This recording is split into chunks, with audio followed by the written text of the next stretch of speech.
Jadi kalau kita tidur pagi, itu bukan hanya meningkatkan risiko sakit diabetes, tapi penyakit-penyakit yang lain. Dan satu hal, Rasulullah mengatakan, jika kita tidur setelah sholat subuh akan meningkatkan risiko pikun, Pak. Pikun loh, Bu. Ya, Pak. Gampang pikun. Lah kalau kita sholat subuh menjelang maghrib setelah asar, apa yang terjadi? Islam melarang, kita dilarang oleh Nabi kita tidur menjelang maghrib, betul? Bukan karena nanti ketindihan setan, bukan ya. Secara medis diketahui bahwa orang yang kebiasaan tidur antara asar sampai maghrib itu akan menurunnya daya tahan tubuh. Jadi gampang sakit infeksi, Pak, kalau Bapak tidur menjelang maghrib.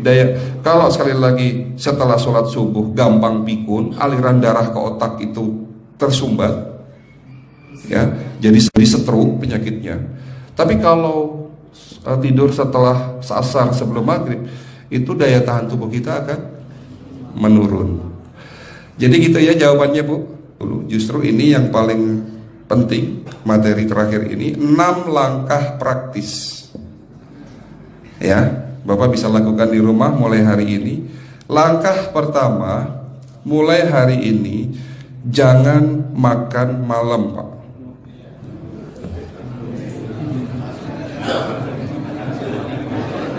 Ya, ala bisa karena biasa.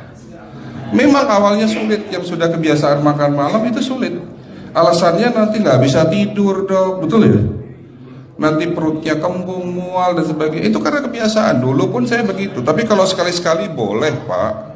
Misalnya diundang hajatan gitu, tetangga ada yang kawinan, hajatan, ya enggak apa-apa, menghargai itu makan malam. Tapi sekali-sekali itu. Tapi kalau tiap hari ini yang enggak boleh, betul ya, Pak?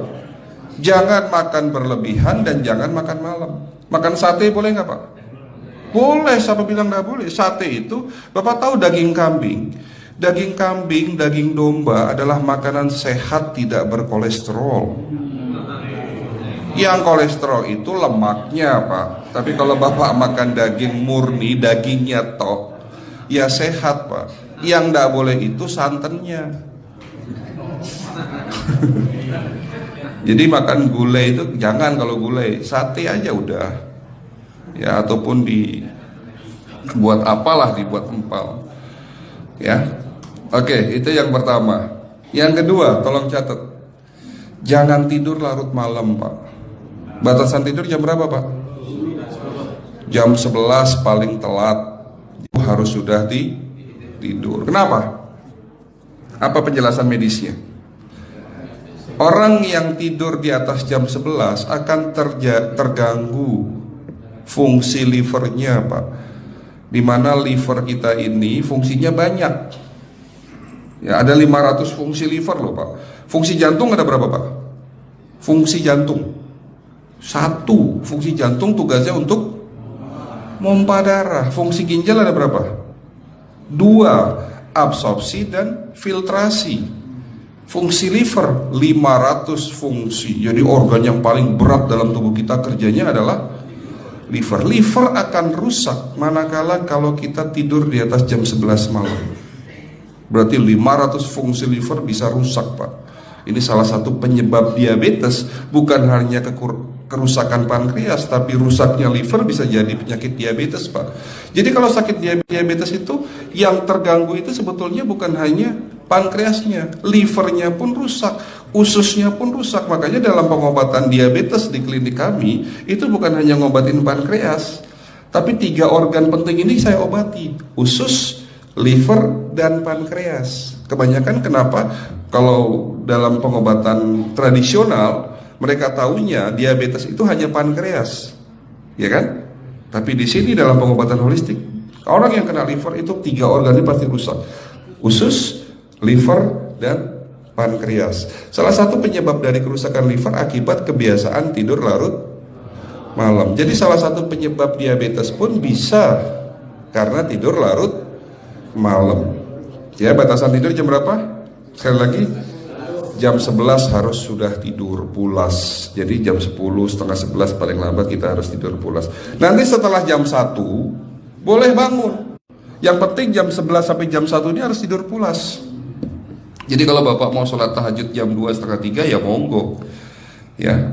Oke, itu yang kedua. Yang ketiga, air putih Pak dijaga 2 liter sehari. Bagaimana cara minumnya yang baik? Rasulullah sudah ngajarin kita ada 6 sunnah. Harus duduk, pakai tangan kanan, seteguk demi seteguk, membaca basmalah di saat minum, diakhiri dengan alhamdulillah, kan begitu. Ya, pagi hari minum 1 gelas bangun tidur sebelum sholat subuh. Setelah sholat subuh boleh teh, tapi juga dibilas dengan 1 gelas air putih.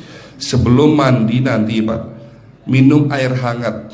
Kalau Bapak mandinya pakai air dingin boleh, tapi sebelum mandi minum air hangat, biar tubuh kita ini jangan terlalu dingin di saat kita kena air dingin. Sampai maghrib pastikan 2 liter sudah masuk dalam tubuh kita. Malam mau tidur, tolong perhatikan Ibu ya, malam mau tidur jangan banyak-banyak minum. Nggak boleh minum malam itu segelas sampai 2 gelas mau tidur. Cukup seteguk 2 teguk saja.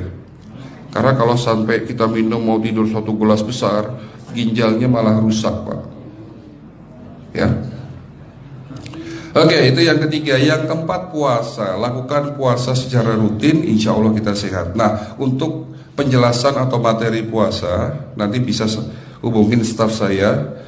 Nanti di bulan Ramadan tahun ini, kalau memang masih ada slot 1 sampai hari ke-20, saya bisa mengisi manasik kesehatan yang berkaitan dengan manfaat puasa untuk kesehatan. Insya Allah kalau memang masih ada slot waktunya, karena kita di bulan Ramadan hanya 20 hari kita mengisi manasik. Ya, oke, itu yang keempat. Langkah keempat. Langkah 1, 2, 3, 4. Langkah kelima. Nah, sebelum saya menjawab yang kelima, saya ingin membacakan sebuah sabda Rasulullah. Rasulullah bersabda, di dalam tubuhmu ada segumpal daging. Jika segumpal daging itu sakit, akan sakitlah seluruh tubuhmu. Dan jika segumpal daging itu rusak, akan rusaklah seluruh tubuhmu. Apa itu segumpal daging? Segumpal daging itu adalah hati. Tapi ternyata yang dimaksud Rasulullah itu bukan liver Pak. Yang dimaksud Rasulullah adalah hati kita, roh kita, jiwa kita, perasaan kita.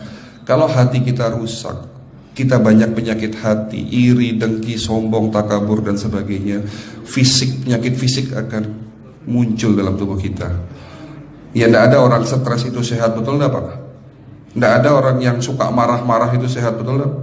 Bahkan Rasulullah menganjur senyum adalah ibadah. Senangkan orang lain, permudah urusan orang lain, insya Allah kita sehat. Ya, jadi itu langkah ke-5. Langkah 1 sampai langkah ke-5 sifatnya individual. Bapak bisa lakukan sendiri di rumah. Tapi langkah ke-6 ini butuh bantuan pihak dokter atau rumah sakit. Kira-kira langkah ke-6 apa Pak? Lakukan pemeriksaan sebelum sakit. Jadi periksa itu jangan nunggu sakit baru periksa. Jangan seperti kayak Bu Ustazah tadi, diajak periksa, jawabannya takut ketahuan penyakitnya. Setelah stroke baru datang ke klinik untuk minta diperiksa. Kalau sudah stroke susah nggak nyembuhinnya Pak? Kata kayak beliau nih, sudah 2 tahun tidak sembuh-sembuh karena sudah terlanjur stroke. Tapi kalau beliau melakukan general check up, mohon maaf ya Pak, kalau beliau melakukan general check up rutin, insya Allah tidak akan kena stroke, karena sebelum stroke sudah diobati dulu. Karena stroke ini bisa kita lihat dalam scanning dengan alat yang saya punya, insya Allah kelihatan ini. Oh ini sudah mulai ada tanda-tanda mau penyumbatan, buru-buru diobati. Memang takut Pak, tapi pesan saya jangan takut. Ya, lakukan pemeriksaan supaya kita tahu, supaya kita kenal. Gitu ya Pak. Jadi kira-kira di jemaah ini ada enggak yang mau saya ajak periksa kita semua? Pesan terakhir dari saya, lakukan pemeriksaan sebelum terlambat. Ini pesan saya dan pesan seluruh dokter di dunia sebetulnya. Lakukan pemeriksaan sebelum terlambat. Ya, karena dengan kita melakukan pemeriksaan kita akan kenal tubuh kita. Kalau sudah kenal kita akan sayang sama tubuh kita. Betul Pak? Ada pepatah mengatakan tidak kenal tidak sayang. Cukup sekian dari saya. Mohon maaf kalau penyampaian kami kurang baik. Akhirul kalam, wabillahi taufiq wal hidayah. Wassalamualaikum warahmatullahi wabarakatuh. Kalau ada pertanyaan masalah teknis nanti